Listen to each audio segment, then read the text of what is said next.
South సినీ ఇండస్ట్రీలో star హీరోగా మంచి సక్సెస్ అందుకున్న సిద్ధార్థ్ త్వరలోనే భారతీయుడు 2 సినిమా ద్వారా ప్రేక్షకుల ముందుకు రావడానికి సిద్ధంగా ఉన్నారు. శంకర్ దర్శకత్వంలో తెరకెక్కిన ఈ సినిమాలో కమల్ హాసన్ ప్రధాన పాత్రలో నటించిన సిద్ధార్థ్ కూడా ఈ సినిమాలో భాగమైన సంగతి మనకు తెలిసిందే.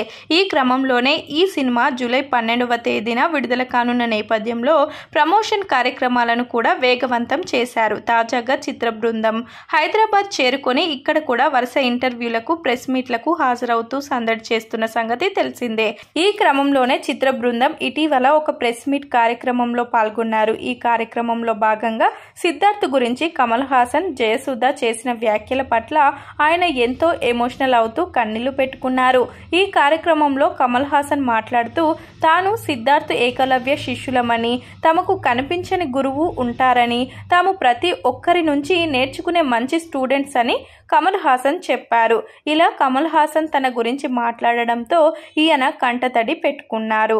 అనంతరం జయసుధ కూడా సిద్ధార్థ్ను కమల్ హాసన్ వంటి గొప్ప నటుడితో పోల్చి మాట్లాడడంతో ఈయన ఎమోషనల్ అయ్యారు. ఇక వీరి తర్వాత సిద్ధార్థ్ ఈ సినిమా గురించి మాట్లాడుతూ పలు విషయాలను వెల్లడించారు. ఈ సినిమా నా జీవితంలో ఎంతో ముఖ్యమైన సినిమా అని తెలిపారు.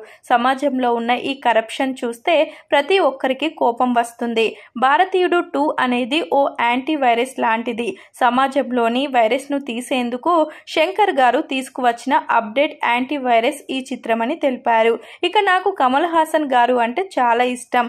అలాంటి గొప్ప నటుడితో జయసుధ గారు నన్ను పోల్చడం విని కళ్ళల్లో నీళ్లు తిరిగాయి అంటూ ఈ సందర్భంగా ఈయన ఎమోషనల్ అయ్యారు.